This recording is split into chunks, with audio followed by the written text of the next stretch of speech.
자, 옆에 분들하고 한번 인사합시다. 이 고난주간 부활주일에 우리 더 큰 은혜를 받읍시다. 사랑합니다. 축복합니다. 신앙생활을 하면서 의문이 생길 때가 있습니다. 왜 하나님이 우리를 독생자 외아들 주시기까지 사랑하시는데, 전능하신 하나님인데 하나님의 자녀된 우리에게 고난을 허락하실까? 참 이 고난이라고 하는 것은 참 뭐라고 단정할 수 없는 비밀이고 신비입니다. 참 고난이 너무 싫은데, 그런데 그 고난이 없으면 안 되고, 또 고난이 은혜가 되고 고난이 축복이 되는 이 고난의 신비, 우리가 정확하게 답을 할 수는 없지만 또 성경에도 정확한 답도 없어요. 욥기나 시편 같은 데를 보면 고난에 대한 주제가 굉장히 많이 나옵니다. 욥기서에 보면은 욥의 친구들과 욥이 이 고난의 원인이 무엇인가, 그리고 고난의 과정과 결과와 이 고난에 대한 주제를 가지고 아주 여러 날 계속해서 다툽니다. 근데 결론을 못 얻습니다. 그때 하나님이 직접 개입하십니다. 그런데 하나님도 욥에게 질문만 계속 퍼부으시지, 너가 받는 고난의 의미와 답은 이렇다라고 정확하게 말씀하지 아니하십니다.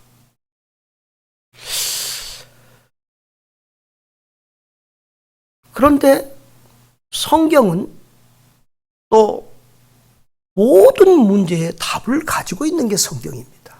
그래서 정확하게 A는 B다, 이런 식으로 고난에 대해서 답을 주시지 않았지만 고난의 의미에서 상당히 많은 답을 성경에서 우리는 얻을 수가 있을 것입니다. 오늘 우리는 주님이 당하신 고난, 그리고 우리에게 있는 고난의 의미들을 살펴보면서 은혜 받는 복된 시간 되시기를 바랍니다. 자, 하나님의 죄인 구원 역사는 하나님의 계획대로 하나님의 때에 이루십니다. 자, 오늘 요절 우리 마태복음 16장 21절을 같이 읽어보겠습니다. 이때로부터 예수 그리스도께서 자기가 예루살렘에 올라가 장로들과 대제사장들과 서기관들에게 많은 고난을 받고 죽임을 당하고 제3일에 살아나야 할 것을 제자들에게 비로소 나타내시니 그랬습니다. 이때로부터 비로소 나타내셨다라고 하는 이 시간에 대한 강조가 많이 있는데요. 이때가 언제입니까? 이 앞부분을 보면 우리가 한 3주 전에 봤던 말씀이 있습니다. 저 빌립보 가이사랴에서 예수님이 제자들에게 너희는 나를 누구라냐고 물었고, 베드로가 주는 그리스도시요 살아계신 하나님의 아들이십니다, 그렇게 답을 했습니다. 그래서 모처럼 베드로가 예수님에게 칭찬과 복을 받고, 그리고 굉장히 업되었던 것 기억하십니다. 그런데 주님은 바로 이제 그때부터 예수께서 고난 받으실 것을 말씀하십니다. 오늘 이 종료주일은 예수님이 어린 나귀 새끼를 타시고 지금 십자가를 지시기 위해서 예루살렘에 입성하는 날입니다. 그리고 이 주간에 많은 박해와 고난을 받으시고 또 예루살렘에서 많은 말씀도 증거하시고, 그리고 금요일날 목요일 밤 겟세마네 동산에서 기도하가 잡히셔서 신문을 받으시고, 그리고 금요일 아침에 십자가에 못 박히십니다. 이런 일련의 가장 중요한 주간이 이 주간입니다. 그래서 우리가 이렇게 절기들이 있는데 다른 절기들은 날짜가 딱 정해져 있어요. 추수감사절, 성탄절 이런 건 정해져 있어요. 그리고 사실은 또 그 정확한 날짜가 큰 의미가 없어요. 예수님이 탄생일도 예수님이 정확하게 몇 일 날 태어나신지 몰라요. 그래서 그냥 임의로 정해서 성탄절 지키는 거예요. 그런데 여러분이 느끼겠지만 이 고난주간 부활절은 해마다 날짜가 달라지죠. 이것은 이제 우리가 이 양력을 우리가 지키는 것이 아니고 이스라엘의 달력 성력을 지키는 거예요. 그래서 이스라엘의 그 달력, 이 달이 언제 차고 지고 이런 것에 따라서 지금 예수님 당시의 그 시간과 가장 흡사한 그 날짜에 이렇게 고난주간 부활절로 지키는데, 올해는 조금 고난주간 부활절이 다른 해보다 빨리 있습니다. 자, 이렇게 지금 우리 예수님이 이 땅에 오시고 십자가를 지시고 죽으시고 부활하시는 것은 창세기에서부터 계속해서 구약 성경에 예언되어져 왔습니다. 수없이 많은 예언들을 이제 이루는 그 타임이 지금 바로 이때입니다. 예수님은 바로 우리의 죄를 대속하시기 위하여 십자가를 지러 죽으시러 예루살렘에 올라가시고 그리고 다시 부활하실 것입니다. 지금까지 예수님은 때로는 담대하게 자신이 하나님의 아들 그리스도라고 증거하셨고, 때로는 또 피하기도 하시고 숨기기도 하시면서 이렇게 적절하게 사역을 해오셨습니다. 이제는 노골적으로 그걸 드러내시고 이제 죽으시러 예루살렘에 올라가겠다고 첫 번째로 선포합니다. 3번을 이 말씀을 하시거든요. 첫 번째 지금 선포하신 말씀이세요. 자, 그런데 사람들은 고난을 싫어하고 또 고난에 대해서 오해하는 경우가 많습니다. 22절을 같이 읽어보겠습니다. 베드로가 예수를 붙들고 항변하여 이르되 주여 그리 마옵소서, 이 일이 결코 주께 미치지 아니하리이다. 지금 베드로가 강하게 이 말씀을 하시는 예수님을 말립니다. 절대 그래서는 안 됩니다. 그리고 그런 일이 주님께는 미치지도 않을 것입니다.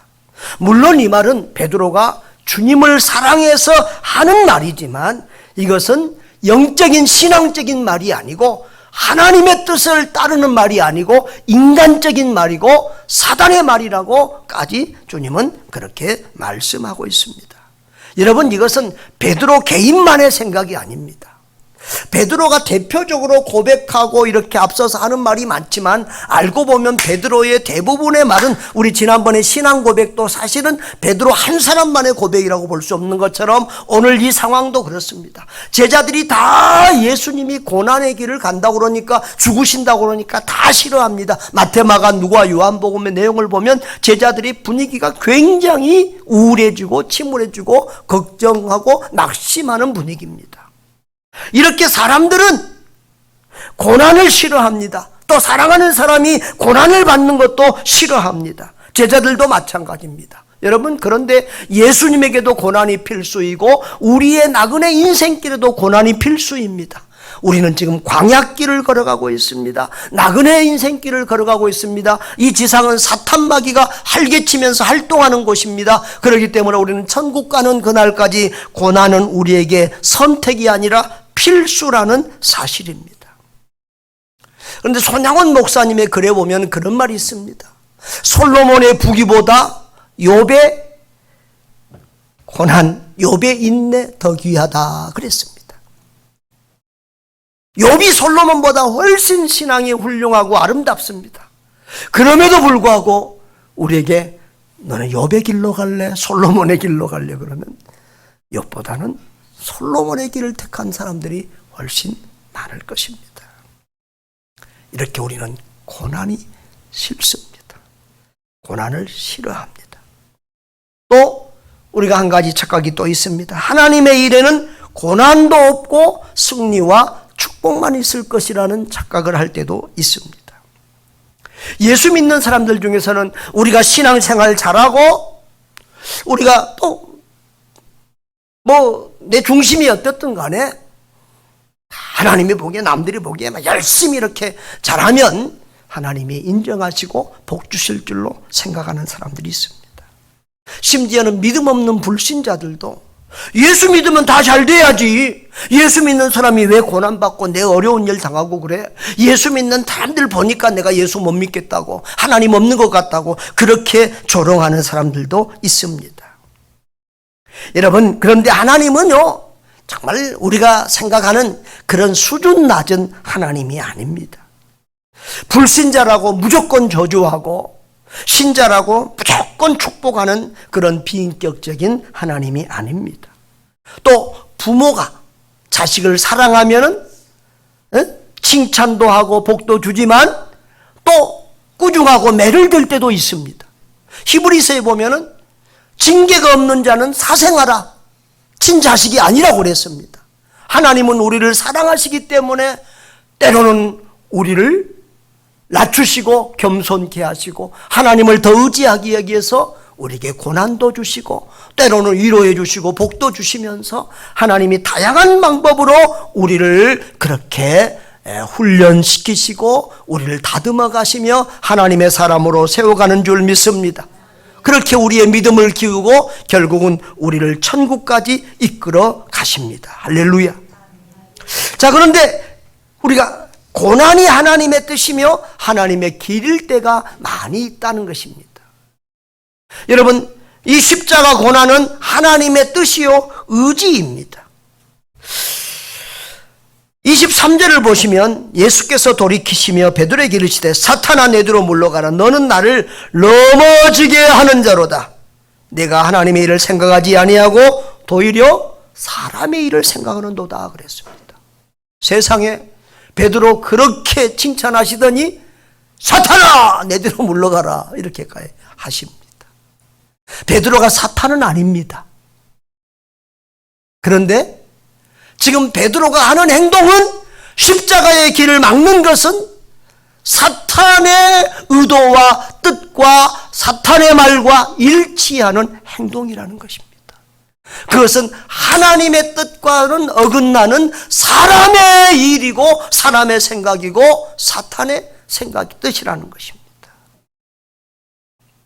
그러니까 이 십자가는 하나님의 계획이고 하나님의 구원 계획이고 하나님의 의지라는 사실이 분명합니다. 그래서 예수님은 반드시 이 길로 가셔야 된다는 것입니다. 여러분, 주님은 고난과 십자가의 죽음을 통하여 부활로 나아가십니다. 고난을 통해 승리로 나아가십니다. 여러분, 이 고난을 통해서 부활로 가는 것이 삼위 하나님의 계획이고 뜻입니다. 그래서 우리 하나님은 구약 성경에 예수님을 예언하면서 우리 지난주에 본 것처럼 영광의 주님이라고 하는 예언도 많지만 고난 받으실 주님이라고 하는 예언도 상당히 많다고 하는 것을 우리는 들었습니다. 여러분, 우리 하나님은 신실하신 하나님이에요. 한번 따라합시다. 신실하신 하나님. 하나님은 아담에게 선악을 알게 하는 나무의 열매를 맺으면 반드시 죽으리라고 말씀했습니다. 그래서 이 죄를 지은 아담과 하와의 후손은 우리 모든 인류는 태어날 때부터 죄인으로 태어납니다. 그것을 원죄라고 그러죠. 죄성을 가지고 우리가 태어났기 때문에 이 땅에 와서도 우리의 생각과 말과 행동으로 항상 죄를 짓게 됩니다. 그래서 죄 없는 사람이 없습니다. 모든 사람이 죄를 범하였다 그랬습니다. 그래서 하나님의 영광에 천국에 이를 수가 없습니다. 그런데 이 죄는 그냥 없어질 수 없습니다. 죄의 싹은 사망입니다. 죄값을 사망으로 치러야 되는 것입니다. 죄의 대가는 죽음이에요. 자, 이 법을 말씀하시고 만드신 분이 하나님이세요. 하나님은 절대 주권자이시지만 선한 주권자세요. 자신이 만드는 법도 지키시는 신실하신 하나님입니다. 그래서 공의의 하나님은 죄에 대해서는 벌하셔야 합니다. 그런데 또 하나님은 사랑의 하나님이십니다. 인간이 죄인일지라도 그 죄를 용서하고 하나님의 집 천국에서 영원토록 함께 살기를 원하십니다. 이 하나님의 공의와 이 하나님의 사랑이 만나는 곳이 십자가입니다. 하나님은 그 죄에 대해서 벌하시기 위하여 그 공의 때문에 예수님으로 하여금 우리의 죄를 지고 십자가 위에서 벌을 받도록 저주를 받게, 우리 대신 저주를 받게 하셨습니다. 그리고 하나님은 그 십자가 위에서 예수님이 우리 죄를 대신 짐으로 해서 우리를 사랑하시고 우리를 구원하시는 일을 이루게 됩니다. 할렐루야. 그래서 사람은 죄를 벌하시는 하나님의 공의 때문에 반드시 죽어야 되는데,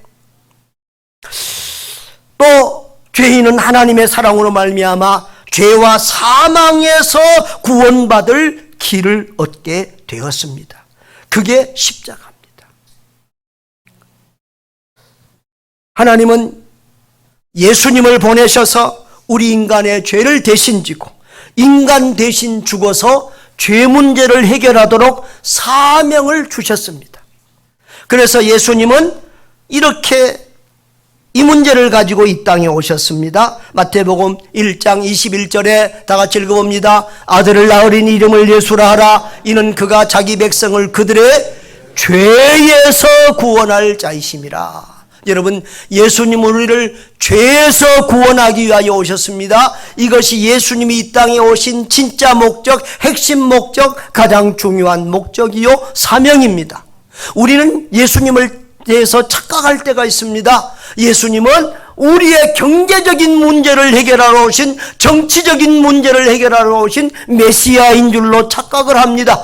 그래서 유대인들은 예수님의 떡을 만들어 줄 때 열광했고 임금 사모려고 했고, 예수님이 저 예루살렘에 들어가서 이제 로마를 이기고 이스라엘을 해방시켜 줄 줄 알고 호산나 다윗의 자손이라고 승리의 종려나무 가지를 흔들고 난리를 했습니다.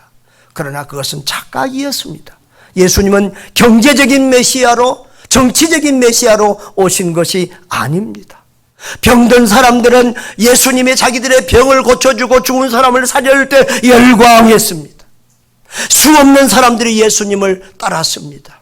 그러나 예수님은 사람들의 병 고쳐주러 오는 의사 메시아로 온 것이 아니었습니다.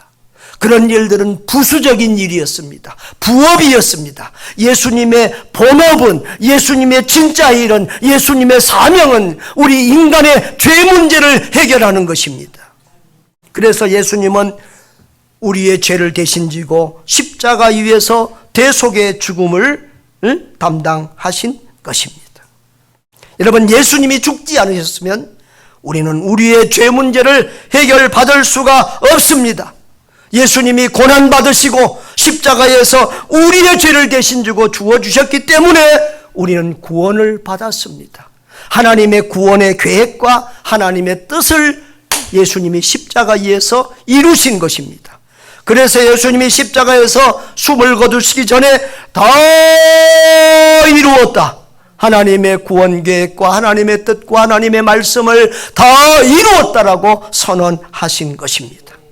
여러분, 그런데 우리가 알아야 됩니다. 예수님의 십자가 사건은 저 2000년 전에 예루살렘에서 어느 지구촌 한편에서 일어난 그냥 하나의 역사적인 사건으로 이해하면 안 됩니다. 그 예수님의 십자가 죽으심은 나와 관계가 있는 나의 문제라는 사실을 기억하시기 바랍니다. 십자가는 나와 상관없는 것이 아니고 바로 십자가의 예수님의 죽으심은 나를 위한 죽으심이고 나 때문에 죽으신, 내 대신 죽으신 죽음이라는 사실을 믿으시기를 바랍니다. 여러분, 역사적으로 보면은 유대인들이 예수님을 죽이려고 빌라도에게 고소했습니다. 당시 유대는 이렇게 로마의 식민지 생활을 했기 때문에 사형권이 없었습니다. 그래서 고소해서 빌라도에게 데려갑니다. 빌라도가 예수님을 살려주려고 애를 쓰다가 도저히 안 돼서 할 수 없이 사형 선언을 합니다. 그리고 그 예수님을 끌고 가서 로마 군병들이 조롱하고 머리에 가시면류관 쓰고 채찍질하고 그리고 못을 박아서 예수님을 죽입니다. 이것이 겉으로 보는 팩트입니다. 사실입니다. 그러나 실상은 예수님을 십자가에 못 박은 것은 바로 나와 여러분의 죄, 우리의 죄입니다. 저는 이렇게 사도신경을 고백할 때마다 빌라도에게 고난을 받아서, 오늘도 지금 그 고민을 해요. 우리 교회는 사도신경 고백할 때 빌라도에게 고난을 받아서 십자가에서 죽으시고 다음에 그 가로해놓고 나의 죄 때문에 고난을 받아서 십자가에 죽으시고, 이러면 훨씬 더 이 신앙 고백에 가슴이 와닿을 것 같아요. 할렐루야. 동의하십니까? 그럼 다음 주부터 가로 넣어가지고 좀 이렇게. 그래서 정말 예수님을 만난 사람들은, 구원의 진리를 깨달은 사람들은 이렇게 고백합니다. 한번 따라해 볼까요?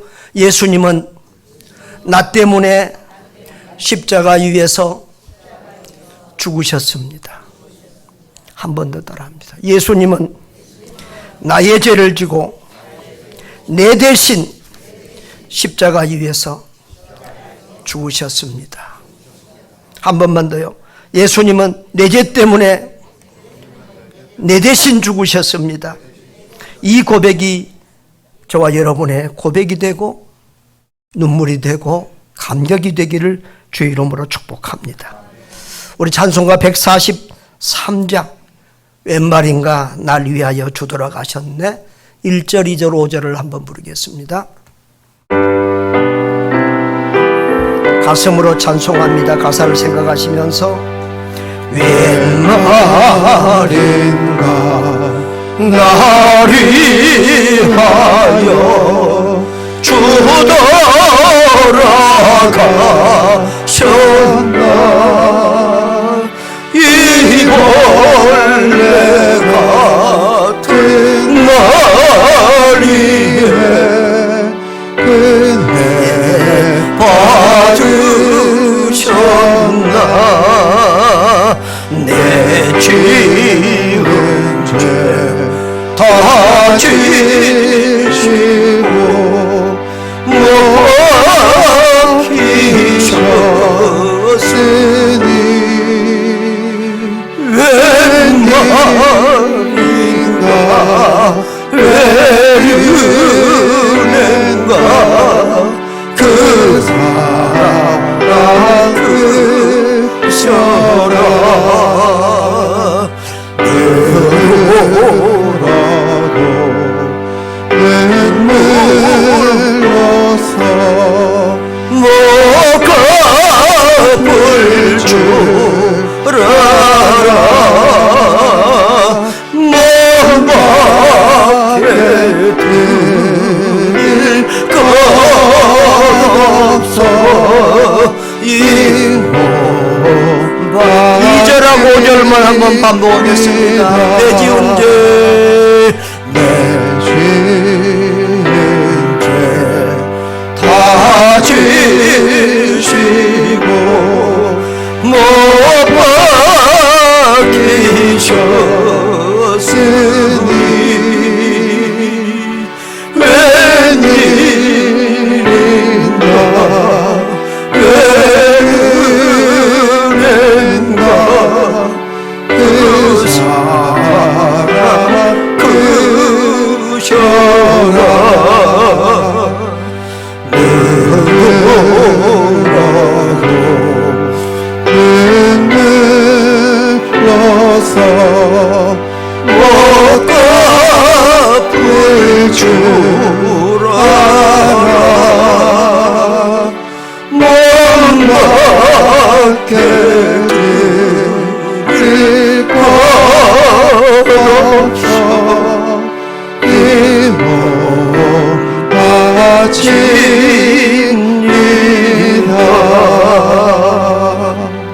이 찬양이 저와 여러분의 신앙 고백이 되기를 주의 이름으로 축복합니다. 여러분, 그런데 우리는 고난을 싫어하지만 이 고난이 우리에게 유익이 되고 복이 될 때가 많이 있습니다.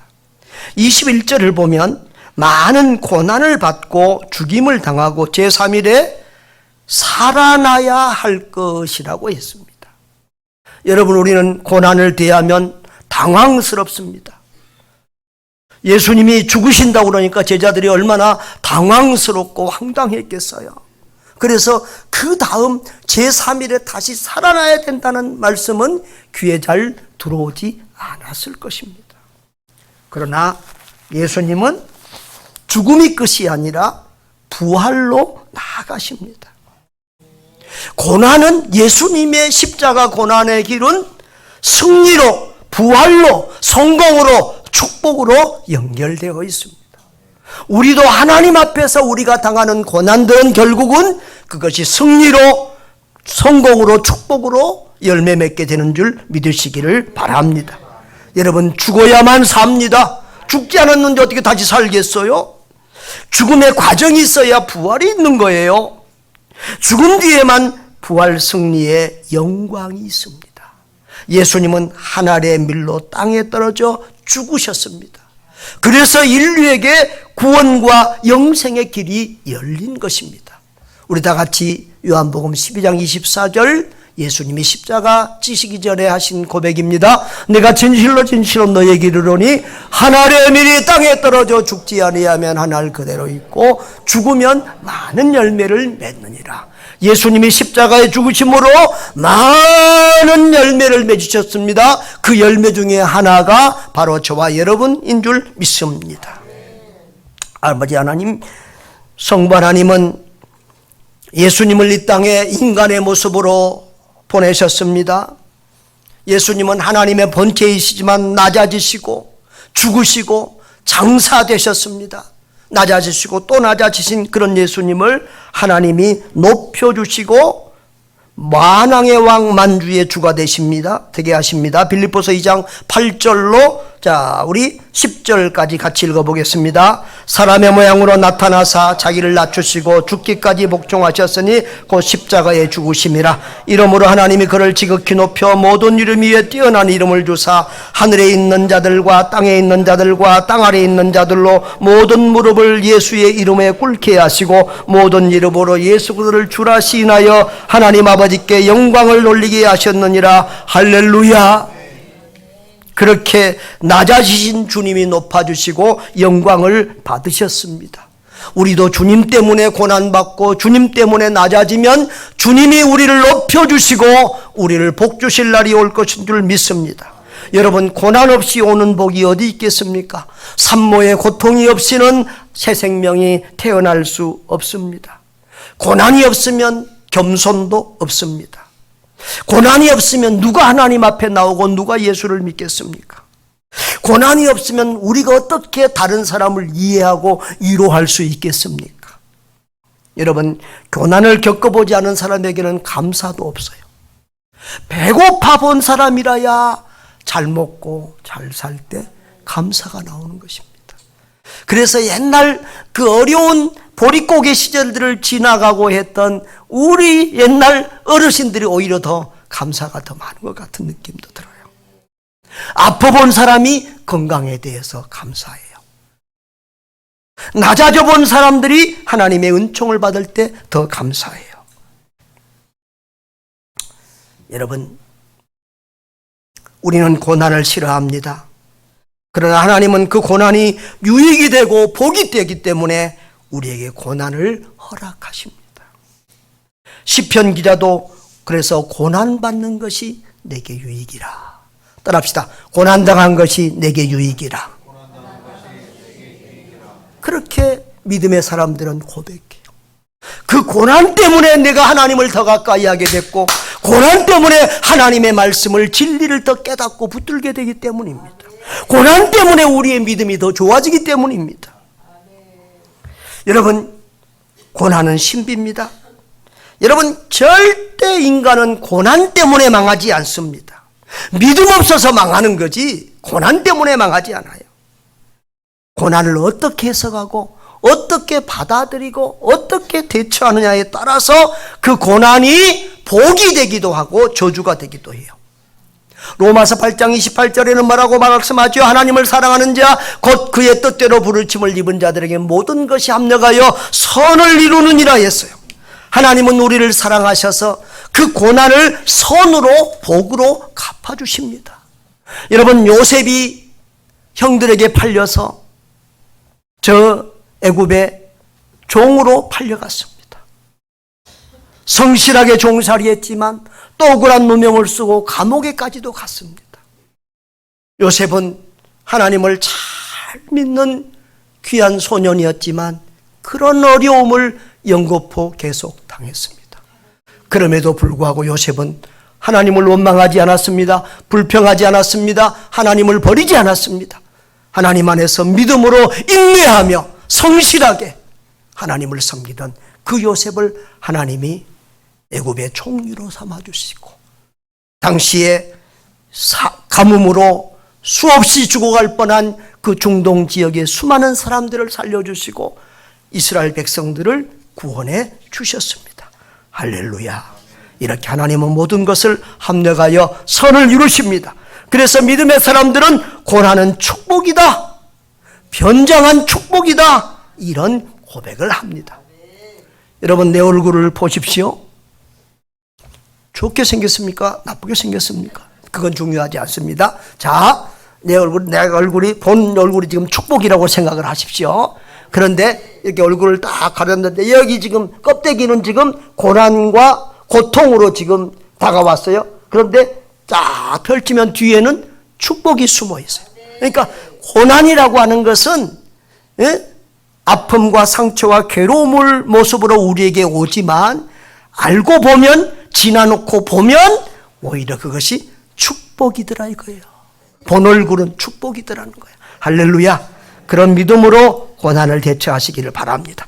그런데 어떤 사람들은 그 고난이 오면 불평하고 원망하고 저 사람 때문에 이런 일이 생겼다고 남을 원망하고 불평하고 원망하면 그 고난 속에서 점점 고난의 늪에 빠져서 자기 인생도 망치고 남의 인생도 망치게 되는 것입니다. 여러분, 이렇게 살인자들, 범죄자들 이런 분들 보십시오. 불행하게 사는 사람들을 보십시오. 누구 때문에, 부모 때문에, 누구 때문에, 저 사람 때문에, 뭐 사기꾼 때문에, 누구 때문에 하면서 원망하고 불평하며 그러면서 자기 인생도 망치고 남도 망치게 됩니다. 여러분, 고난이 합력하여 복이 되는 여러분 되시기를 주의 이름으로 축복합니다. 여러분, 주님은 고난의 길을 가시고 우리에게도 고난의 길을 따라오라고 말씀하십니다. 24절 25절 다 같이 보겠습니다. 이에 예수께서 제자들에게 이르시되 누구든지 나를 따라오려거든 자기를 부인하고 자기 십자가를 지고 나를 따를 것이니라. 누구든지 제 목숨을 구원하고자 하면 잃을 것이요 누구든지 나를 위하여 제 목숨을 잃으면 찾으리라 라고 했습니다. 25절에 누구든지 제 목숨을 구원하고자 하면 잃을 것이요 나를 위하여 제 목숨을 잃으면 찾으리라고 했는데 저는 이 말씀을 간단하게 저한테 이렇게 적용을 시키면서 할 때가 많이 있어요. 정말 힘들고 어려운 극한 고난에서 내가 그것을 이길 때가 힘들 때 이렇게 제가 적용을 합니다. 살고자 하면 죽고 죽고자 하면 산다. 주를 위해 살고자 하면 죽고 내가 인간적인 방법과 인간적인 꾀를 사용해서 살고자 하면 오히려 더 힘들어지고 오히려 더 죽는다. 믿음으로 살고 믿음 안에서 죽어버리자 그러면 하나님이 지금까지 살려주셨잖아요. 할렐루야. 하나님의 말씀에 우리 인생을 던지는 거예요. 죽고자 하고 말씀 붙들고 살면 하나님이 살려주시는 거예요. 예수님의 제자들에게 뭐라고 했어요? 누구든지 나를 따라오려거든 자기를 부인하고 자기 십자가를 지고 나를 따를 것이라고 했어요. 예수님은 자기 십자가를 지고 가셨어요. 그리고 예수님을 따르는 제자에게도 십자가가 있다는 거예요. 그거 팽개치고 모른 척하지 말고 못 본 척하지 말고 그거 지고 나를 따라오라는 거예요. 그 사람이 제자라는 거예요. 여러분은 신자입니까? 제자입니까? 교회 안에 넓은 의미에서는 모든 사람이 제자일 수 있어요. 사도행전에 보면은 그날의 제자 예수가 3,000이나 더하더라. 예수 믿고 세례받은 사람들이 제자라고 했어요. 사실은 그 당시에 예수님을 믿고 세례받고 예수님을 따른다는 것은 고통을 의미했어요. 박해받는 때니까. 감옥에 가고 환난을 당하는 것을 의미했어요.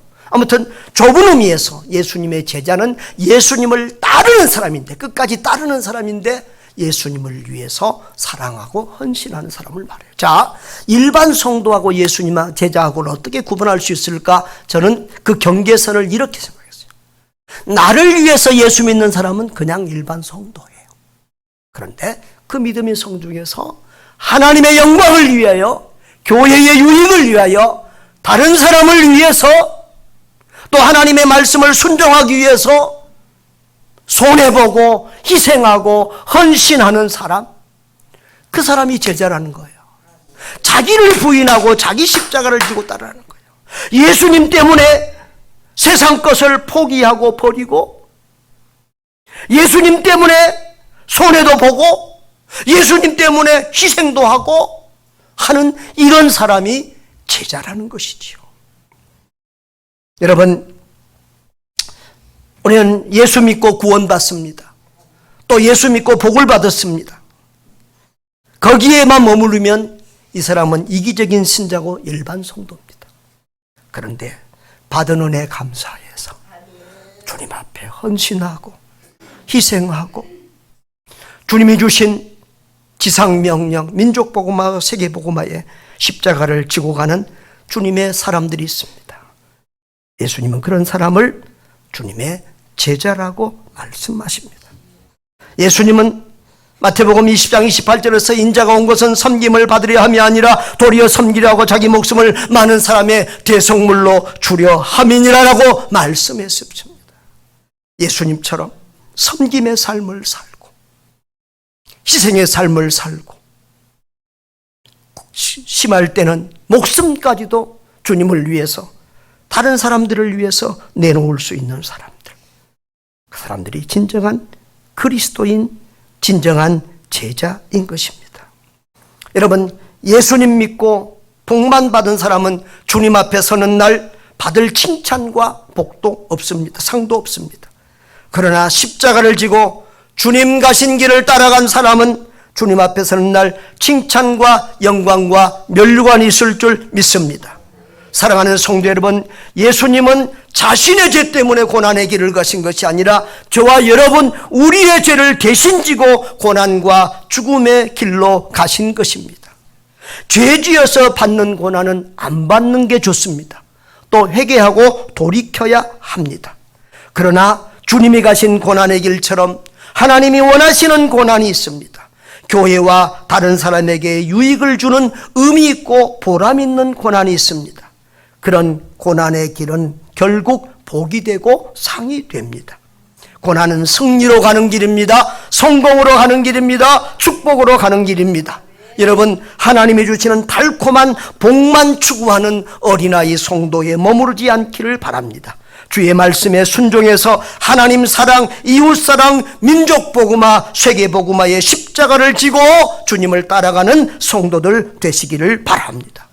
실상은 고난이 우리에게 유익이 되고 복이 됩니다.